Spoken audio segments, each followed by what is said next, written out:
Se aqui em Rio Grande vocês souberam que Michael Jackson morreu, souberam? Souberam?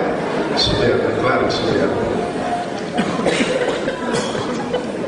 Foi o morto que mais reuniu gente no planeta em todos os tempos.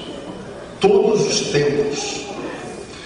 Nem Elvis Presley, nem John Lennon, nem Ayrton Senna, muito menos. Ninguém no mundo, no planeta, reuniu tanta gente, foi tão unânime, com expressão de amor e carinho depois da morte como Michael Jackson. Então o velório dele foi um velório que entrou para a história. Eu não sei se existe alguém vivo no planeta que, morrendo por hora, consiga produzir no mundo essas expressões de amor, de carinho, de afeto, de admiração que nós temos no mundo.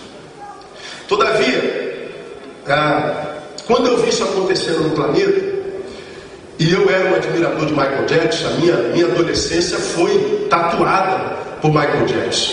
Quem tem mais de 40 como eu aí, curtiu Michael Jackson, lembra que quando o Thriller foi lançado, foi anunciado a semana inteira que ia ser lançado no Fantástico, no Domingão. O Brasil inteiro parou. Foi a maior audiência da televisão brasileira e mundial de todos os tempos. Parou o Brasil para ver Thriller. Eu quase faltei à igreja naquela noite, eu me lembro disso, para ver Thriller. Não faltei porque eu não podia, eu tinha compromisso lá, mas que deu vontade, mas eu pequei da mesma forma, fui para a igreja contrariada.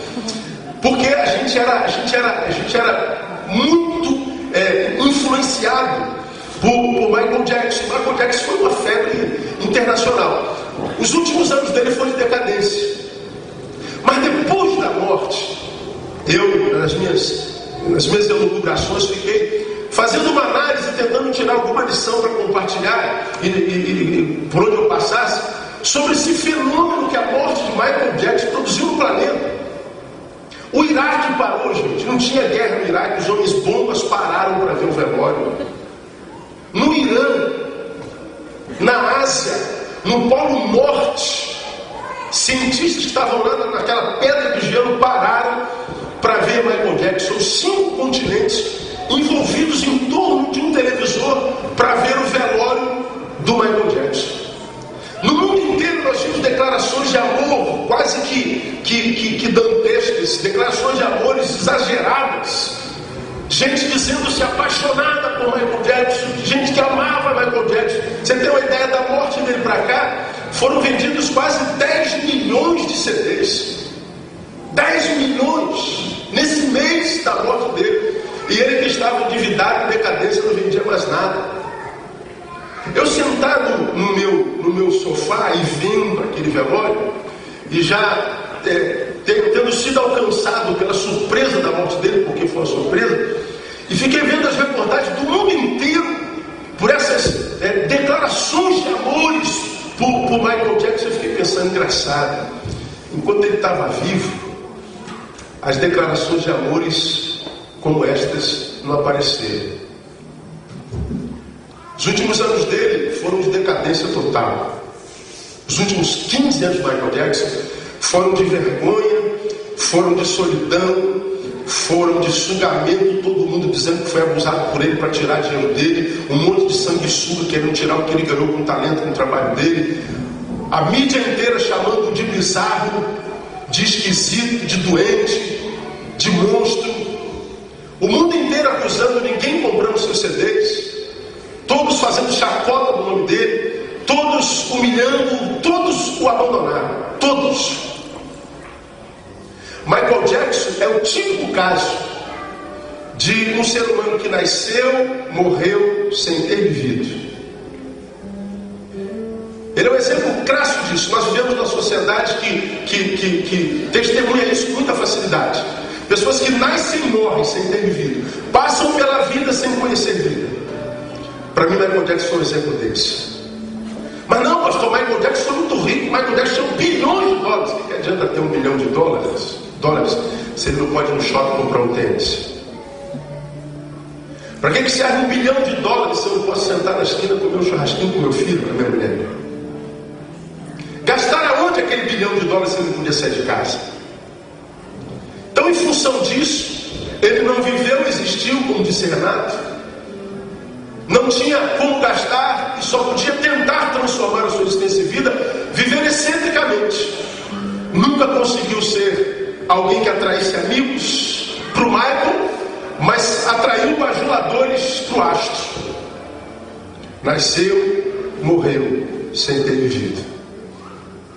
E esse homem que viveu uma vida bizarra, uma vida solitária, uma vida de acusação, uma vida medíocre, uma vida pífia, uma vida só, depois da sua morte, consegue despertar no planeta inteiro declarações de amores quase que inexplicáveis pela psicanálise, pela psicologia.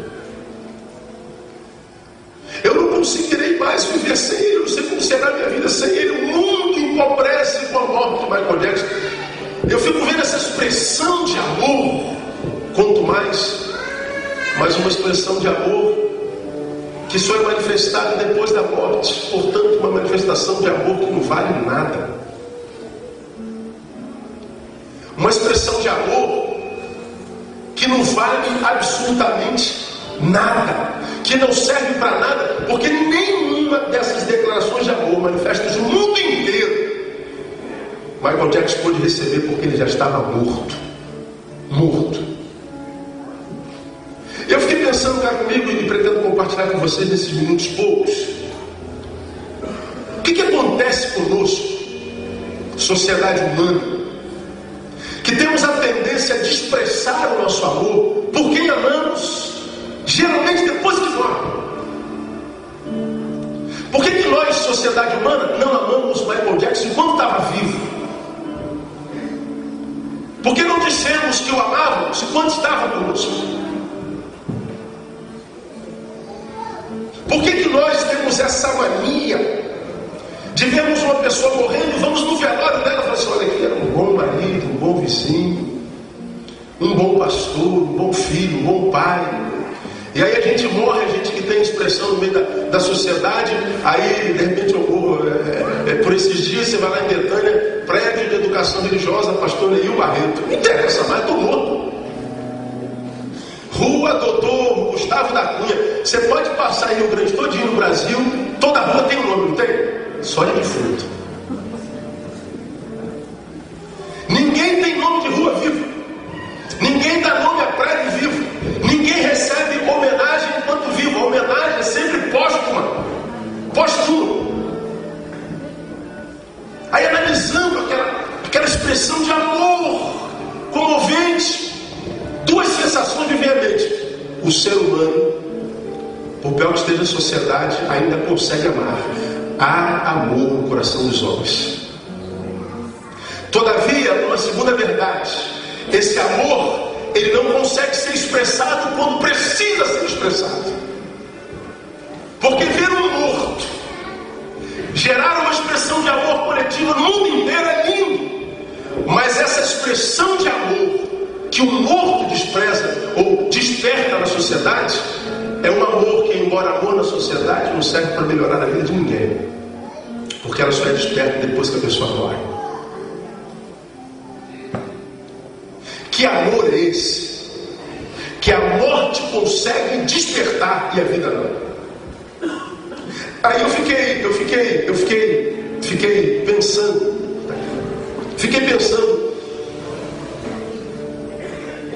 O que a gente pode pensar sobre isso? O que a gente pode pensar sobre isso? Aí Deus me deu um tema para essa mensagem. Fale sobre a sociedade dos amores póstumos. Nós somos a sociedade dos amores póstumos. Somos a sociedade que amamos, mas que, embora seja amor, esse amor não vale nada, porque o que nós vemos na prática é o quê? Morte, ódio, solidão, depressão, vazio existencial. O que nós vemos na sociedade é medo. Garanto que a maioria de vocês estão sentados aqui, está sentado aqui, e em algum momento tem uma olhada no relógio e fala assim: poxa, que hora que vai acabar isso aqui? Está tarde. E por que a gente está preocupado com o horário da tarde, Renato? Diga para mim. Por que a gente se preocupa com o horário da tarde? Diga para mim. Quem se arrisca? Novela não. Preocupação com o quê? Assalto. Qual é o sentimento que causa essa preocupação? Medo. E vocês estão onde? Rio Grande, imagina nós. No Rio de Janeiro. Chega as notícias do Rio de Janeiro aqui? Chega. Pois é. Medo é o sentimento comum ao brasileiro e ao mundo inteiro. Medo por causa daquilo que o nosso próximo se tornou. Medo porque nós sabemos que para o próximo nós não somos o próximo a ser amado, somos o próximo a ser usado. E aí o sentimento que domina a humanidade é medo. Agora, a morte desperta um amor que toma o mundo inteiro, que revela para mim e para você: o homem ainda tem amor no coração. Isso devia despertar em nós uma grande glória. Mas talvez nós não temos glória porque o amor, quando despertado em nós, embora em nós haja, é um amor que vem depois da morte. O amor depois da morte não vale nada. É um sentimento que não abençoa ninguém, porque nós nos tornamos a sociedade dos amores postos. Quando eu via o enterro de Michael Jackson, meu Deus, por que a gente não consegue amar antes de alguém morrer? Por que nós não podemos nos amar, nós que estamos vivos? Por que ao invés de usar o outro, nós não podemos abraçar o outro? Por que ao invés de não temer o outro, a gente não abençoa o outro? Por que nós não podemos viver uma sociedade marcada pelo amor e não pelo medo? O que está acontecendo com a sociedade que a gente vê costumeiramente agora? Pais jogarem filhos pela janela, semelhantes arrastarem crianças pelo carro, pessoas ganharam um tiro na cabeça por causa de um tênis. E aí nós vamos vivendo uma vida que não é vida, uma vida sem sentido, uma vida pobre, uma vida mesquinha, uma vida horrível. E a gente vai sendo tomado por problemas psicossomáticos, como por exemplo a depressão que a OMS diz que até 2020 61% da população terá. Você sabe o que é isso, gente? Saber que a população mundial até 2020 61% dos homens terão depressão. De cada 10 pessoas, mais de 6 terão depressão. E de posse da informação que, tirando os problemas do coração, a depressão vai ser a doença que mais vai matar no século XXI, a gente diz: meu Deus, que tipo de vida a gente vai viver daqui mais uns tempos? Por que o amor não batiza a nossa vida? Porque nós somos a sociedade dos amores postos. Mas como a gente está no culto, a gente para pregar a palavra tem que usar a Bíblia, não posso só imprimir minha opinião sobre a sociedade dos amores postos. Eu quero levá-los a 2 Timóteo, 2 Samuel, melhor, capítulo 18, abre tua Bíblia, 2 Samuel, capítulo 18. Quero ler um texto com você e falar sobre a sociedade dos amores postos, baseado numa experiência de Davi.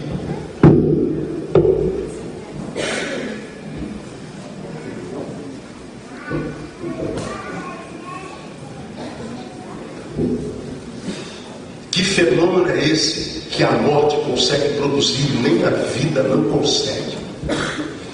Eu vou tentar explicar com essa experiência de Davi. 2 Samuel, capítulo 18, você já viu aí, amém? Amém? 2 Samuel 18, versículo 33. Eu fiz uma série de sermões sobre essa vida de Davi, mas eu quero fazer uma alusão a esse episódio da morte de Absalão e a reação de Davi após a morte de Absalão.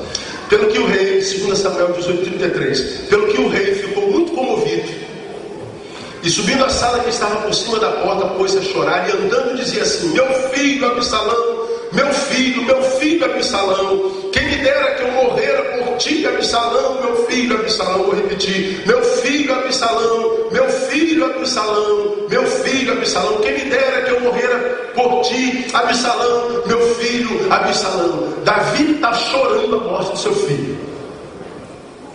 Como foi a morte de Absalão? Deixa eu só exemplificar aqui para você, mostrar para você entender o contexto onde está esse texto. Davi, diz a palavra, foi um homem segundo o coração de Deus. Mas na Bíblia foi o homem que teve a família mais triste e fracassada da Bíblia. Deixa eu contar a história dessa morte para você. Davi tinha vários filhos porque ele teve 7 esposas. Um deles se chamava Aminon. E uma das filhas dele se chamava Tamar. Tamar era muito bonita. Tão bonita que Aminon, seu irmão, olhava para ela e não via uma irmã, via uma mulher. E uma mulher pela qual ele sentiu uma atração sexual tão doentia, que ele não se conteve enquanto não possuísse a própria irmã. Ele ficou tão, a palavra é esta, tarado pela irmã, tão, que ele adoeceu. E na sua cabeça ficou formatada a ideia: eu não posso passar por essa terra sem ter a minha irmã por mulher. Todos tentaram dissuadi-lo disso, mas ele estava doente na sua tara, na sua sexualidade.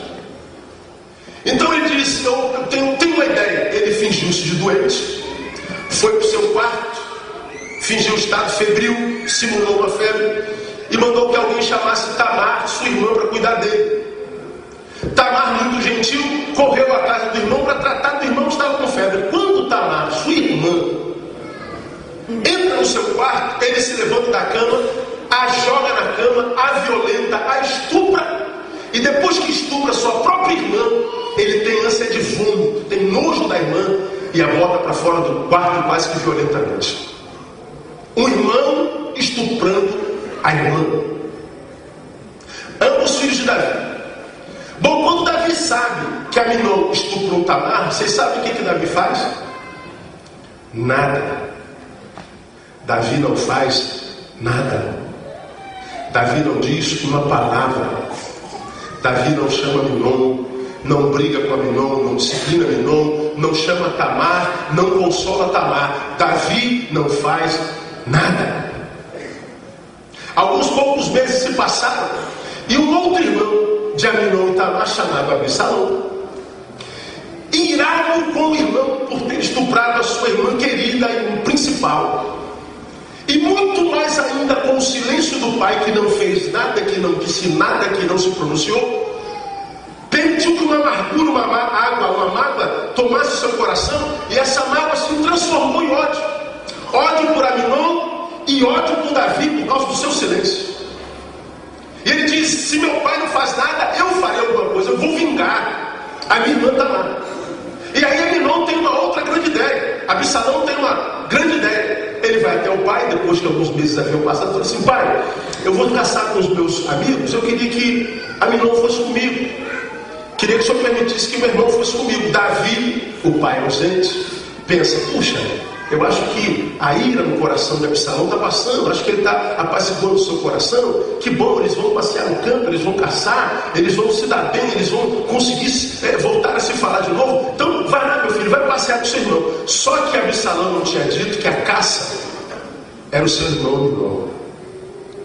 No campo, Absalão mata o seu irmão Aminon em vingança ao estupro da sua irmã Tamar. Perceba comigo, Davi, o homem segundo o coração de Deus, agora tem uma filha estuprada, um filho estuprador, um filho assassino e um filho assassinado. Esse Absalão mata violentamente o seu irmão. Uma filha estuprada, um filho estuprador, um filho assassinado, um filho assassino, na casa do homem segundo o coração de Deus. Quando Absalão mata o seu irmão Tamar em vingança, seu irmão Aminon em vingança a Tamar, vocês sabem o que então Davi faz?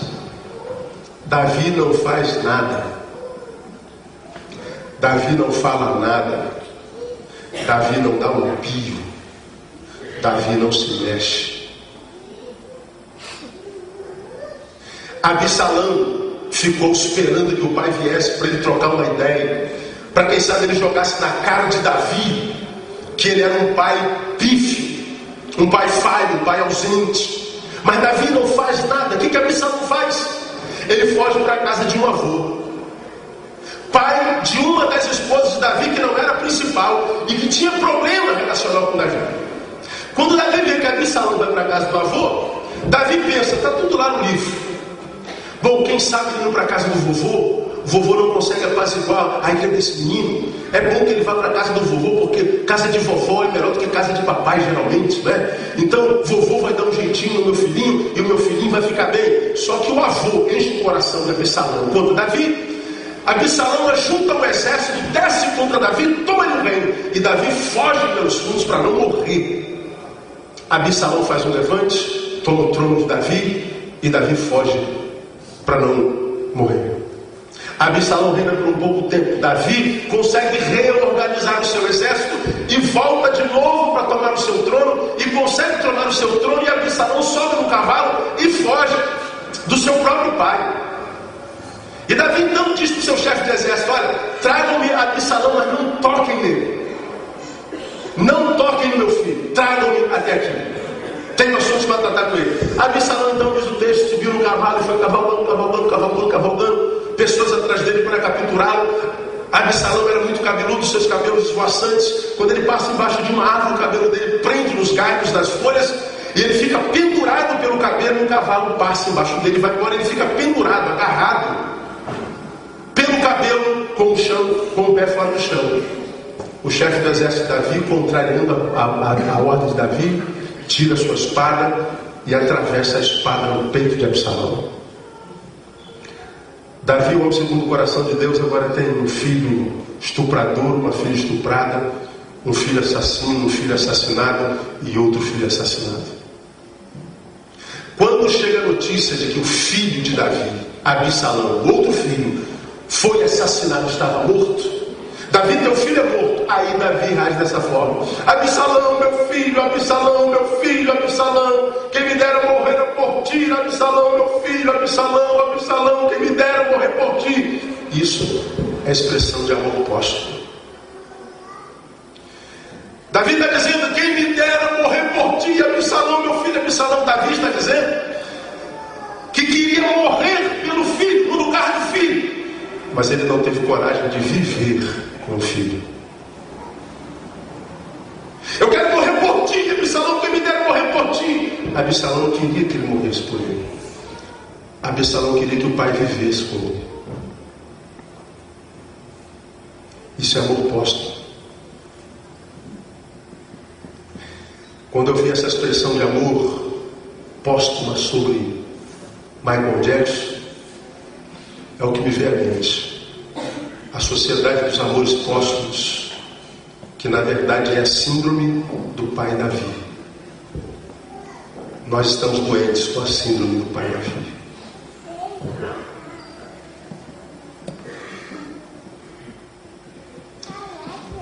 Nas minhas meditações, eu tentei responder a mim mesmo, para apaziguar meu coração: que fenômeno é esse?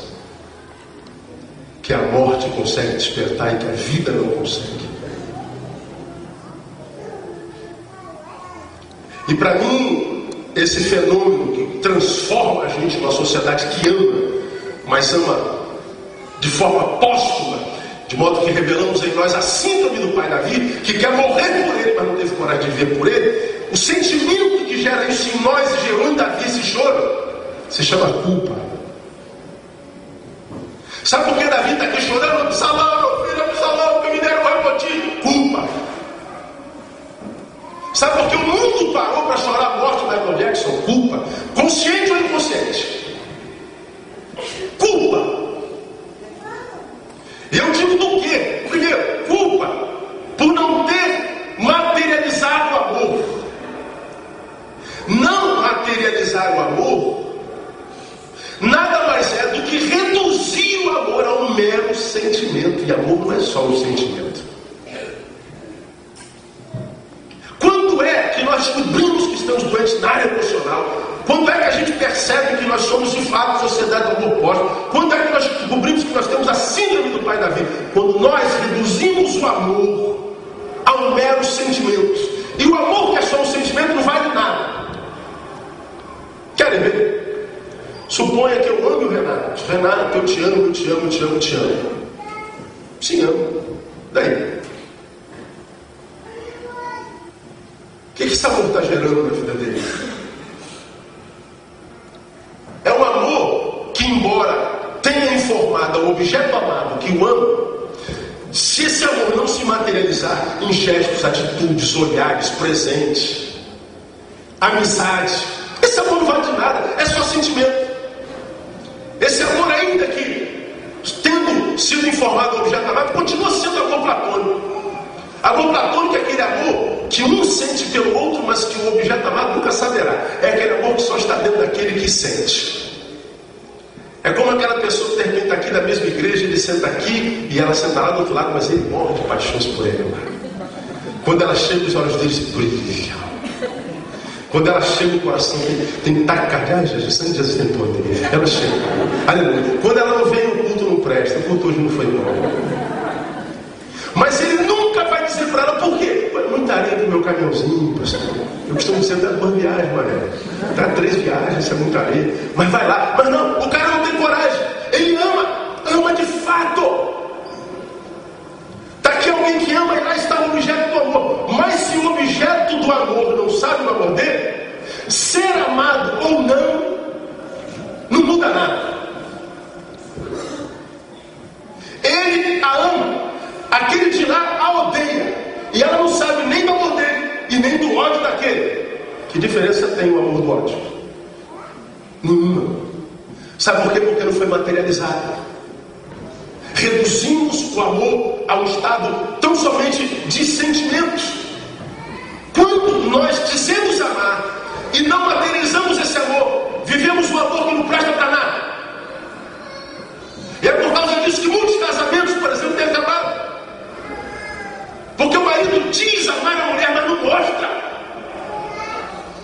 A mulher diz amar o marido, mas não materializa esse marido, esse sentimento. A boca diz uma coisa, mas a atitude diz outra, a vida diz outra. É por isso que filhos odeiam pais hoje, e pais não conseguem amar filhos, porque o amor não é materializado.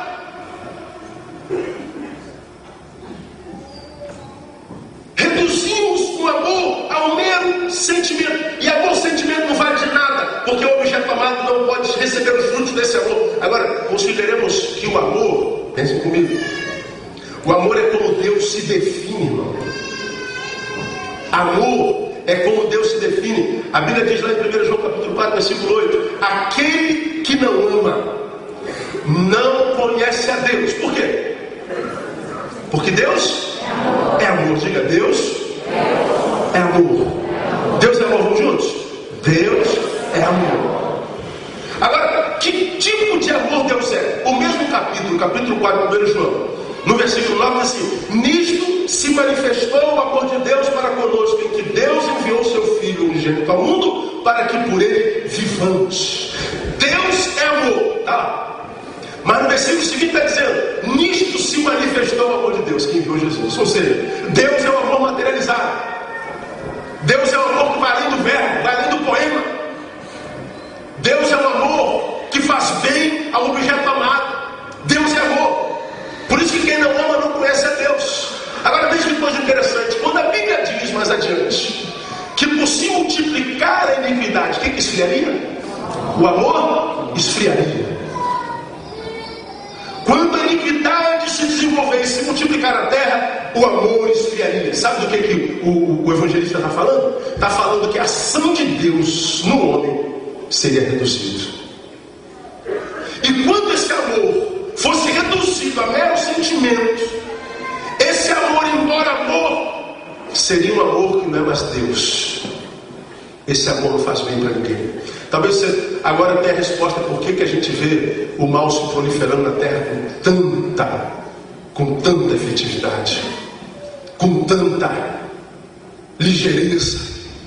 Eu às vezes sento para ver o jornal na minha casa e fico vendo uma desgraça atrás da outra, uma desgraça atrás da outra, uma desgraça atrás da outra. E a gente fica surpreso como é que nós, seres humanos, conseguimos produzir tanta desgraça. A gente diz: onde é que a gente vai parar, meu Deus do céu?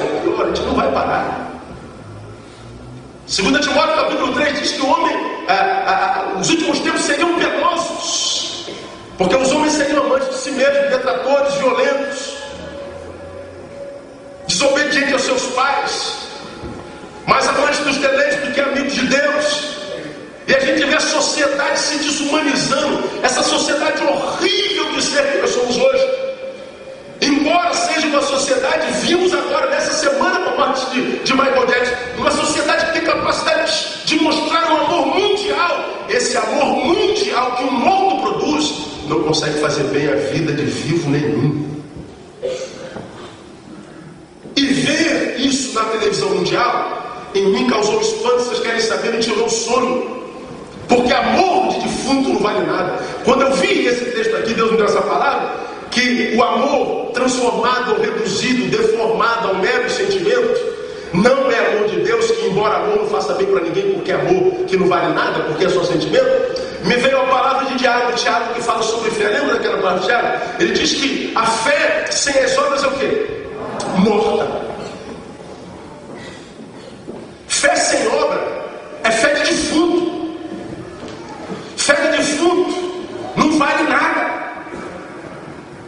Eu posso fazer, creio eu, uma analogia com o amor. Amor sem obras não vale nada. É amor de defunto. De modo que quando nós vemos a produção maligna, perversa, maldosa, impiedosa da nossa sociedade, eu vejo uma sociedade que vive amor de defunto. Nós vivemos a morte. E saber disso deve fazer com que nós levantemos nossas antenas e fiquemos ligados, irmãos. Porque a iniquidade se aumenta e o amor esfria. E quando o amor esfria, a iniquidade aumenta. E quando a iniquidade aumenta, nós nos desumanizamos. E nós vemos, por exemplo, o que a gente vê acontecendo na sociedade. Você pega uma criancinha como a filha do Renato, a Sofia, coisa linda, aquela bochecha que dá vontade de morder, de tão gostosa e linda que é. Hoje, os homens olham para uma criança dessa e não vê um bebezinho simpático, vê uma fonte de desejo sexual e estupra uma criança dessa idade. Vemos uma epidemia de pedofilia maldita no mundo. Vemos um homem se transformando em coisa, como eu digo em quase todos os meus sermões, o processo de coisificação humana. O próximo não é mais o próximo a ser amado, é o próximo a ser usado. Valemos menos do que o nosso carro, valemos menos do que o nosso tênis. Usa um tênis Nike, você corre risco de vida. Processo de coisificação. E como eu digo, Deus criou as pessoas e Deus criou as coisas. As pessoas para serem amadas e as coisas para serem usadas. Hoje nós amamos as coisas e usamos as pessoas. Quero ver uma coisa triste que vai escandalizar algum de vocês, mas eu adoro ver crente escandalizado, que a gente faz pensar. Porém, você sai daqui frio, não quer ir para um restaurante, quer chegar em casa, quer comer alguma coisa, tu olha, não tem nada. Você tem aquela grande ideia, vamos pedir uma pizza, não tem negócio, não tem isso aqui? Tem. Aí, como é que é o processo? Você pega o telefone e liga para lá, não liga para lá? Para a pizzaria, alô? É daí? Não, aqui é daqui. Posso fazer um pedido? Pode. Eu quero uma portuguesa e calabresa. Ah, tá, meia hora eu estou aí. A pizza, meia horinha chega lá, um motoboy e entrega a pizza. Você pega a pizza e faz o quê? Come. Sim ou não? Por exemplo, o camarada que quer fazer sexo. Ele veio para a igreja, mas é safado, isso é vergonha. Ele não quer dormir sozinho, ele quer ter uma relação sexual, depois do culto, depois da noite, depois não sei o quê. Ele chega em casa, o processo é o mesmo. Ele pega o telefone e liga para lá. Só que leva a pizzaria para outro lugar. E ele fala, é daí? Aqui é daqui. Quero uma loura de 1,80 m, com cinturinha tal, com olhos verdes. Ou então quero um moreno, alto, bonito, sensual. Quero um louro, tal, Ah, tem aí? Tem. Então onde é o endereço? É aqui, me dá o endereço. Da meia hora, a mulher o homem bate na porta. Ele entra, qual o verbo? A gente come a pessoa e depois vai embora. Escandalizou, né? Mas come. Olha o verbo, é o mesmo. Comer. Um ser humano reduzido ao mesmo patamar de uma pizza. Sacia a nossa fome momentânea e a gente joga o resto embora. O que é isso? Senão um processo de coisificação humana. O que é isso se não é a redução do estado do ser humano criado à semelhança e imagem de Deus ao status de uma coisa? Como alguém pode usar um ser humano semelhante a si, se não reduzir o amor ao estado de sentimento tão somente? Aqui vai uma palavra para você, irmão, que eu acho sério. Quando a gente ama e não materializa esse amor, a gente está pregando a mensagem de um Deus pequeno, fraco e medíocre. Porque Deus nos amou e nos amou de tal forma que Ele não conseguiu ficar sem fazer nada. A Bíblia diz, João 3,16, você conhece. Deus amou o mundo de tal maneira que o quê? Deu seu Filho unigênito, para que todo aquele que nele crê o quê? Não pereça. Agora responda para si, você ama alguém na tua vida? Alguém aqui ama alguém na vida? Não te amou bem alguém. Todos nós amamos. Qual foi a última vez que você disse para ele que ama? Quanto tua esposa sabe que você o ama? Quanto teu marido sabe que você o ama? Quanto seu filho sabe que você o ama? Quanto seu pai sabe que você o ama? Hoje nós falamos tão pouco isso e materializamos tão pouco isso que de vez em quando um amado pergunta para o outro: você me ama? E a resposta geralmente qual é? Claro que eu te amo. Você sabe que eu te amo. Nessa altura do sermão já tem uma mulher catucando o marido, é contigo, né? O marido catucando a mulher. Olha, fala, Jeová. Uma vez eu fui pregar no estado, você acha que foi no Piauí, sei lá, desce a borracha, Jeová. Isso aí, Jeová. Pois é. Quando uma pergunta diz assim, você me ama? É porque ela tem dúvida. E se não tem dúvida, ela está dizendo, pô, há quanto tempo você não materializa isso, meu irmão? Quanto tempo você não transforma isso em conduta? Quanto tempo você não transforma isso em gesto? Quanto tempo você não transforma esse amor em rosas, em jantar? Quanto tempo você não verbaliza isso? Quando é que a gente vai amar os nossos amados? Quando morrer? Quando é que a gente vai dizer para o nosso moleque, você é o meu herói? Quando é que a gente vai dizer que tem orgulho dele? Quando é que a gente vai dizer para o nosso pastor, para o nosso vizinho, para o nosso cachorro? Sim, cachorro também é criação de Deus. Quantas vezes, olha que coisa séria que eu vou dizer para você, a gente vai para o trabalho, briga com o chefe, briga com o empregado, a gente pega um ônibus, briga no ônibus, aí tu chega no trabalho, o patrão já tá, a esposa dele dormiu de calça comprida, está querendo descontar em um, e ele desconta em você. Quando você vai almoçar, a marmita está queimada, e você volta para casa, o ônibus quebra, e você chega em casa, picharam o muro da tua casa. Quando você chega em casa, a mulher diz, olha a caixa, a torneira da pia está quebrada, todo mundo se cobrando. Aí quando você entra em casa, tem um cachorrinho com o rabinho em cima. Aí tu dá um bico no cachorro, sai pra lá, cachorro, meu dia foi horrível, você entra aqui. A única expressão de alegria que você teve no dia foi do cachorro, e tu deu um bico nele. E você acha que a vida não te devolve isso? Nós ficamos pedindo para Deus nos abençoar, e Deus pergunta para nós se nós não ouvimos: te abençoar para quê? Se o que traz sentido à vida é o amor e você não ama. Quando eu vejo Absalão morto, e Davi dizendo: Absalão meu filho, eu queria morrer por você. Se Absalão pudesse ouvir, seu porcaria de pai, morrer por mim só quer, porque que não viveu comigo? Nas tuas lágrimas vejo que tu me amas, por que não sorriu enquanto eu estava vivo? E eu não sei se você sabe, mas você vai morrer. Tomara que não seja hoje, mas pode ser também. Qual foi a última vez que você disse que ama quem você ama? Ou a quem você odeia? E eu falei: se sua mãe morre e você não vem, você vai se culpar o resto da sua vida. Você adoece sem que haja possibilidade de cura. Você morre em parte com ela. E o processo é mais ou menos esse aqui. Quer ver uma coisa? Vem cá, Renato, faz favor, fica em pé aqui. Aprenda porque Deus deve estar falando com você nessa noite. O Renato é meu pai. Ele me fez muito mal, abusou de mim, não me amou. Foi como o pai de Michael Jackson, por exemplo. E ele odiava o pai. Mas toda vez que falava do ódio e da decepção pelo pai, chorava. Por quê? É porque o pai tem uma dívida de amor, de proteção, de afeto, de solidariedade.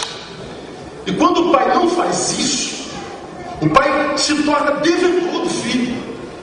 E o filho, por causa da dívida do pai, pensa que odeia o pai.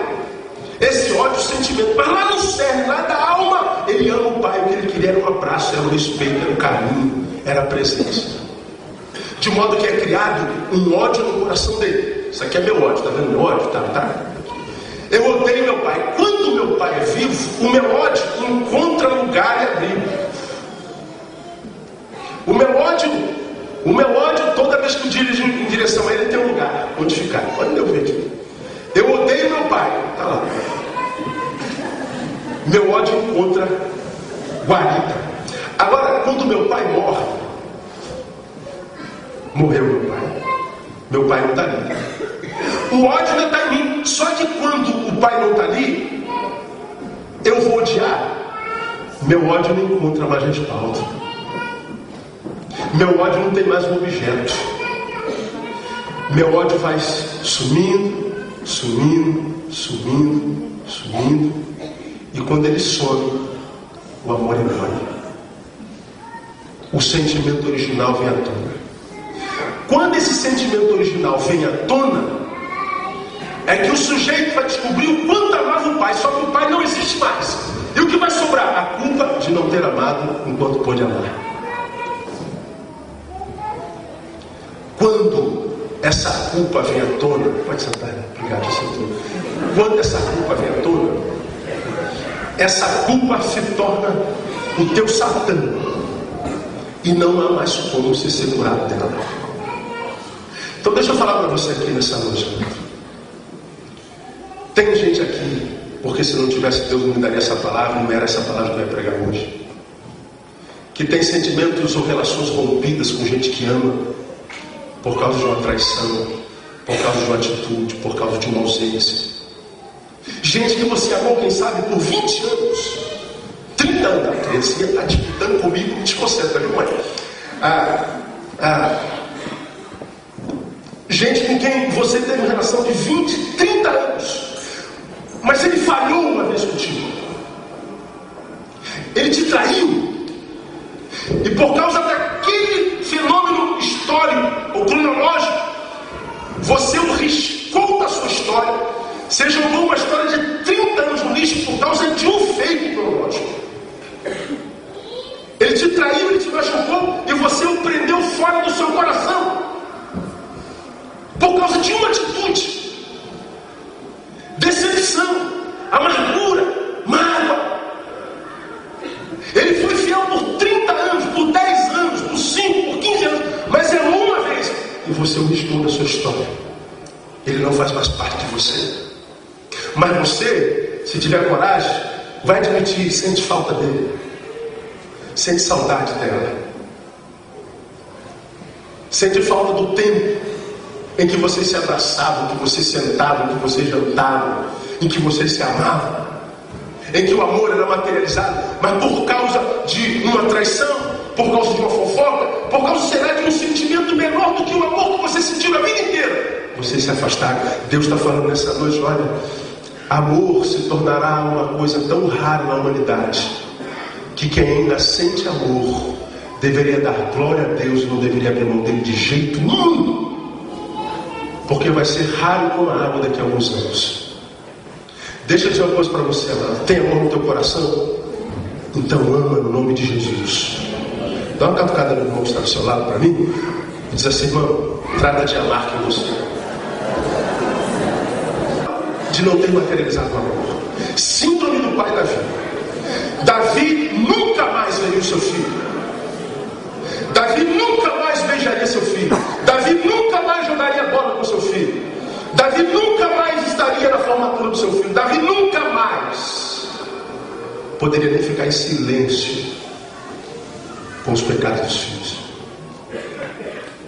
Por causa dos pecados de Davi, Deus disse: nunca mais haverá paz na sua casa. Nunca mais a espada se afastará de ti. O homem, segundo o coração de Deus, com a família desgraçada, ensinando a mim e a você que mesmo que nós sejamos de Deus, nós podemos viver uma vida fracassada. Podemos morrer na certeza do céu, mas viver sem alegria na terra, porque nós não amamos. Daí vem a segunda culpa. Culpa por não ter materializado o amor. Segundo, culpa por ter desperdiçado vida. Por ter desperdiçado vida. Absalão, meu filho, Absalão, quem me dera morrer por ti. Culpa, podia ter vivido por ele, mas não viveu. Agora não pode viver mais. Irmãos, eu preguei domingo passado na igreja, retrasado, e disse lá do púlpito da minha igreja, 1.500 pessoas sentadas, mas as 1.000 em pé me ouvindo. Gente, eu queria muito poder acreditar em Kardec. Queria muito poder acreditar nas religiões ocidentais que dizem que a reencarnação é a realidade. E olha que eu já mergulhei na reencarnação, comi o livro que fala sobre isso, estudei, fiz um estudo de 9 meses com a minha igreja. Não estou criticando, é fé. Queria muito crer que eu, em fracassando nessa vida, ia ter uma outra chance numa outra. Isso é muito reconfortante.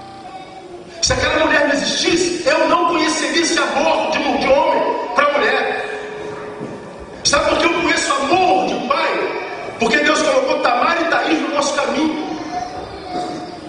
Então ela me ensinou a amar. Minhas filhas me ensinaram a amar. Sabe por que eu conheço amor de pastor? Porque existem ovelhas que me seguem. Elas me ensinaram a amar. O objeto do meu amor é que faz a minha vida valer a pena. Agora, quando o objeto do amor nos decepciona, nós o riscamos da nossa história e não valorizamos o fato dele e dela nos ter ensinado o que é amar. Quem não ama não conhece a Deus. Deixa eu falar uma coisa para você, mas eu tenho me encontrado com uma multidão de gente nesse país afora e nesse mundo afora que estão aqui na porta do céu, como passarinhos com a boquinha aberta, pedindo a Deus: me abençoa, Pai, me abençoa, Pai, abre minha porta, abençoa minha família, abençoa, abençoa, abençoa, pedindo a Deus que abençoe sua vida. Deus fala assim: por que eu tenho que te abençoar, filho? Se você ama aquela pessoa, mas não ama aquela pessoa, por que eu tenho que te abençoar se você joga a sua vida fora? Lembra daquele amigo que eu te dei há tanto tempo atrás, como vocês foram criados juntos, como vocês enriqueciam a vida um do outro, como a presença do outro fazia valer a pena a tua vida? É por causa de um deslize dele você o trancou fora do seu coração. Te dar vida? Não dou, porque você está jogando vida fora.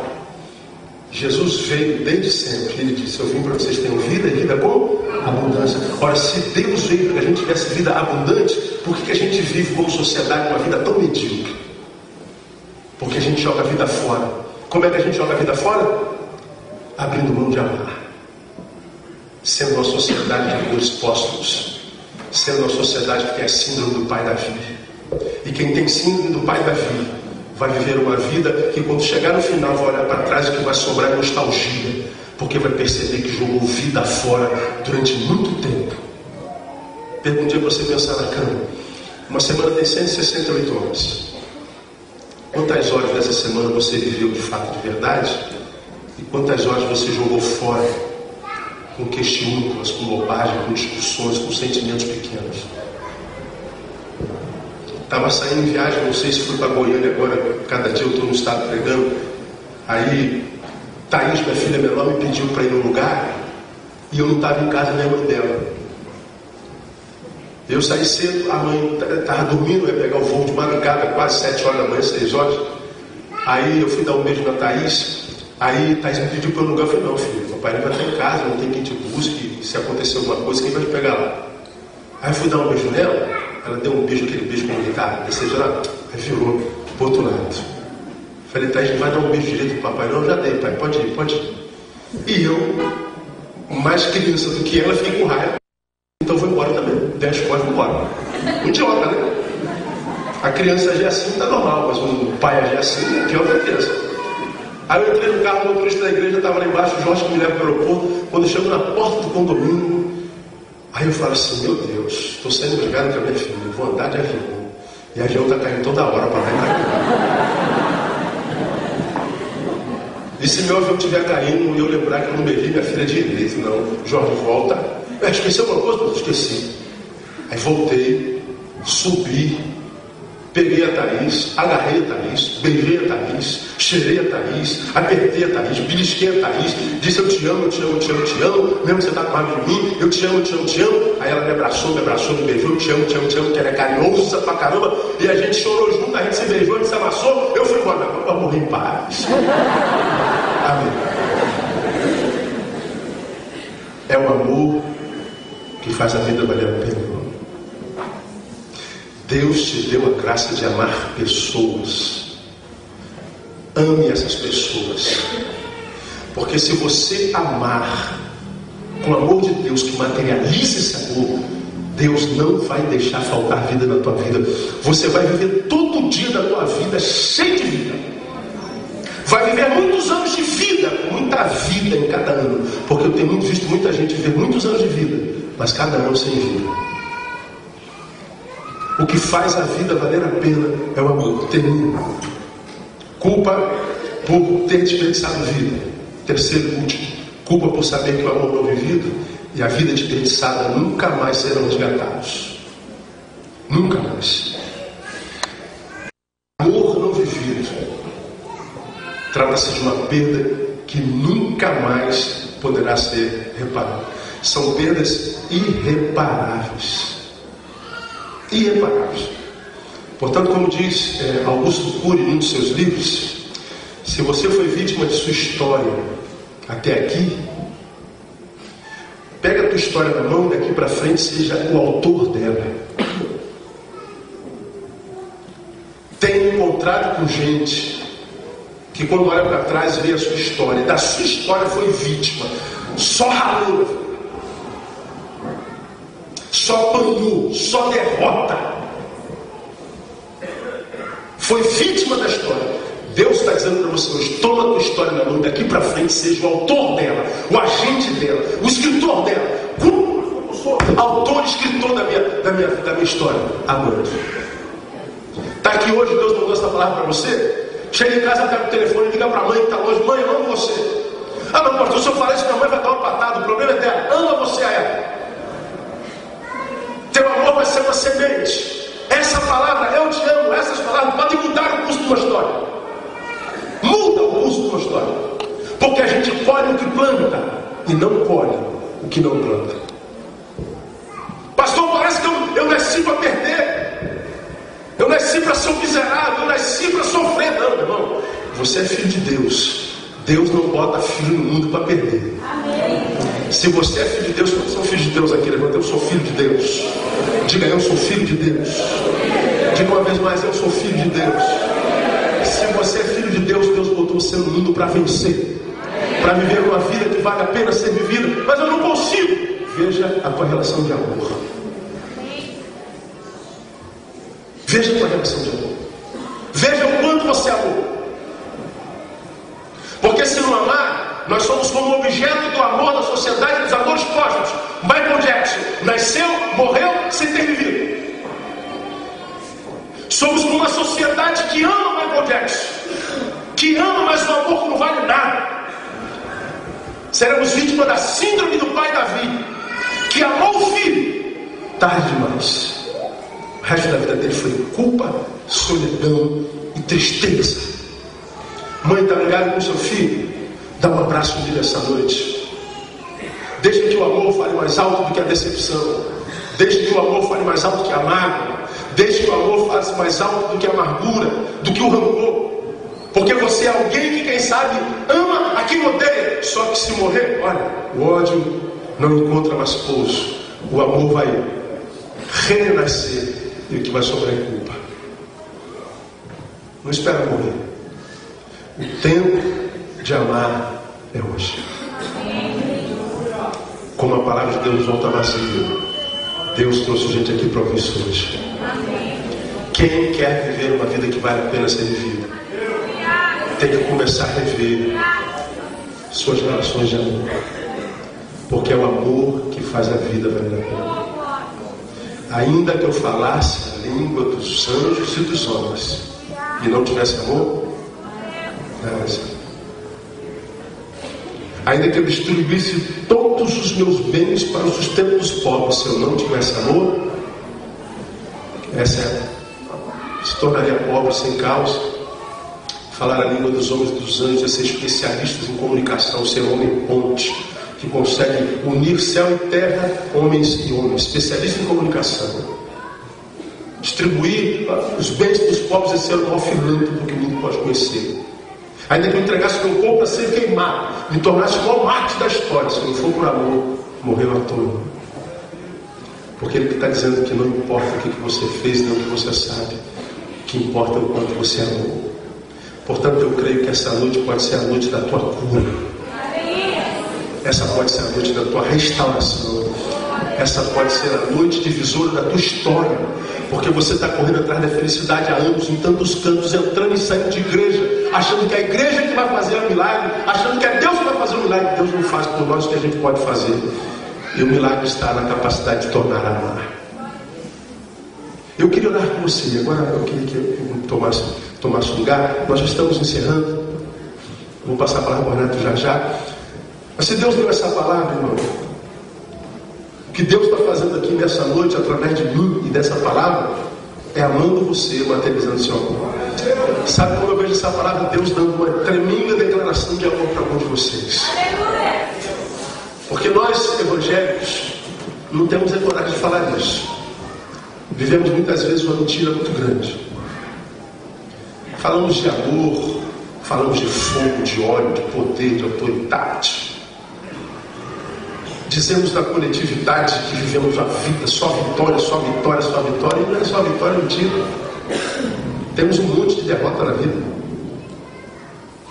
Pregamos o evangelho muitas vezes errado. Salmo 23:1. Conhece esse salmo? Recita comigo. O Senhor é o meu pastor, nada me faltará. Quem acredita nisso? Eu acredito, pastor. Pois é, o Senhor é meu pastor e nada me faltará. Está faltando alguma coisa na sua vida? Tem carência em alguma área na sua vida? Tem. Agora a gente não tem espaço para ser fraco na igreja. Na igreja a gente tem que dizer que está tudo bem. A gente muitas vezes vem aqui na igreja, só vê um gidão aqui dizendo que está em vitória, dizendo que está vencendo, que está no óleo, que está na glória. Aí ele conta o testemunho de vitória dele e você aí se sente pior ainda, porque você diz assim, está vendo, Deus abençoa todo mundo, só não abençoa a mim. Às vezes os piores homens estão aqui em cima.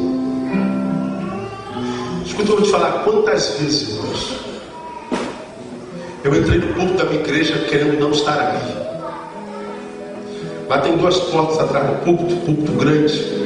Eu estava aqui atrás da parede que antecede o púlpito e eu estava ali arrasado, triste, ferido, traído, magoado, desanimado, querendo estar sentado lá no último banco e pedindo a Deus para que alguém ficasse de pé aqui e ministrasse o meu coração entristecido.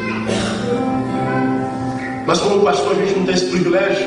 Eu não posso sentar e pedir que alguém ministre meu coração. Eu tenho que entrar, ficar em pé e ministrar. Bem ou mal, eu tenho que ministrar. Quantas vezes eu aqui atrás pedindo, Senhor, fortalece o meu espírito, me dá força, me capacita. Ali atrás pedindo para não estar ali se pudesse. Mas a função não me permitia. Mas quando eu abri aquela porta, eu entrava, via para o culto, aleluia, glória a Deus, Deus está nesse lugar, que esse culto vai ser uma bênção. E o culto era uma bênção.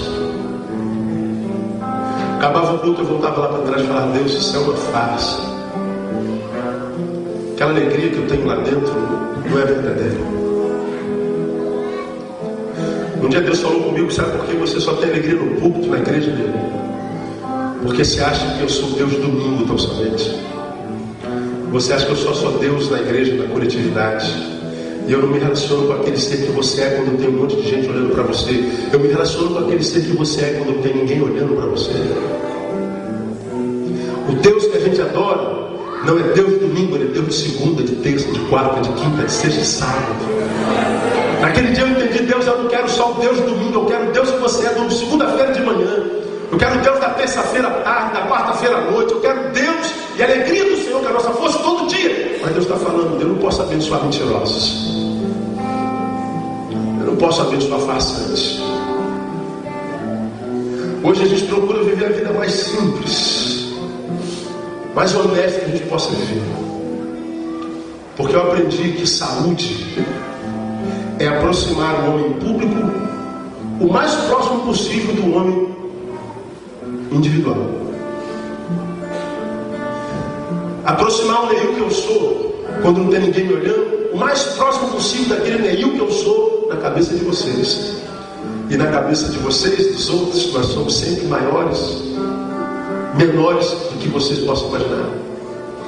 Os outros sempre nos veem maiores do que nós somos e nós aceitamos essa alcunha. Eu sou o grande pastor, eu começo a ficar. Sem Jesus eu sou só um jumentinho. E a oração do Neil não é mais poderosa que a sua. E Deus não me ama mais do que você, porque Deus não tem filhos prediletos. Diante de Deus nós somos todos iguais.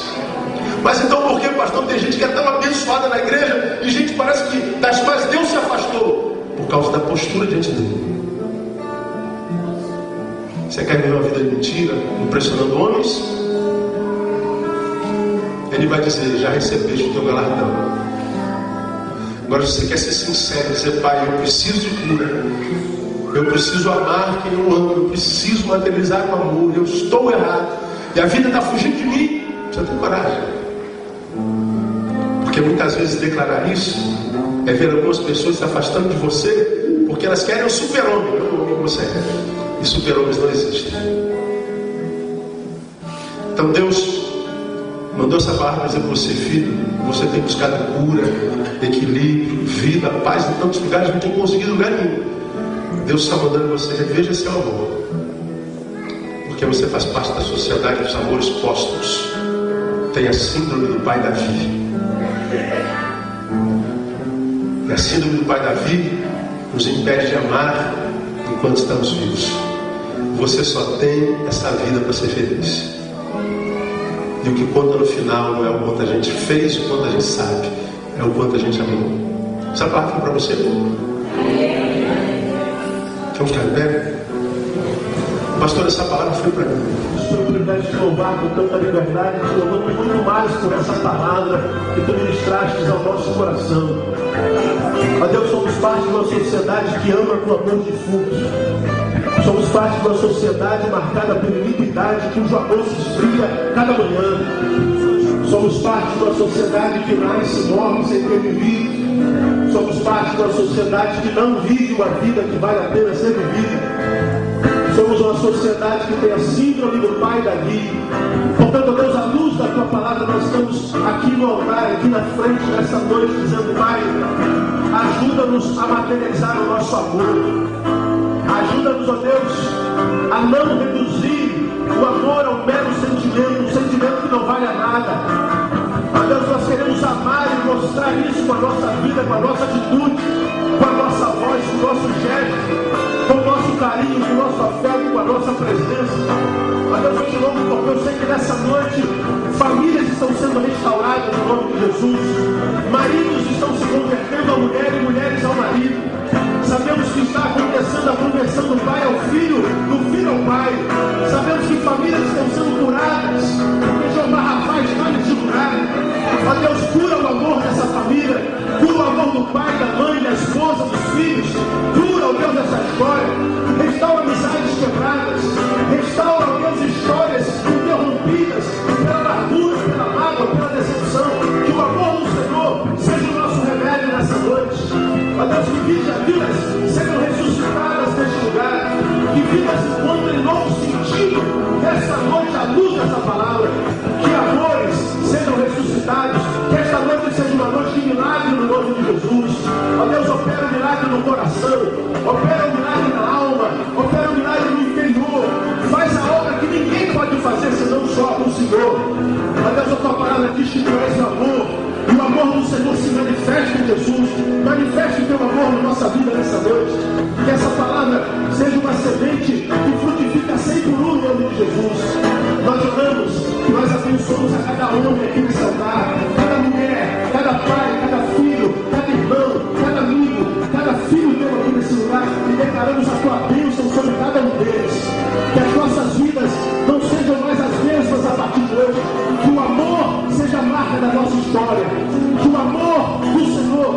bênção e cura nessa noite.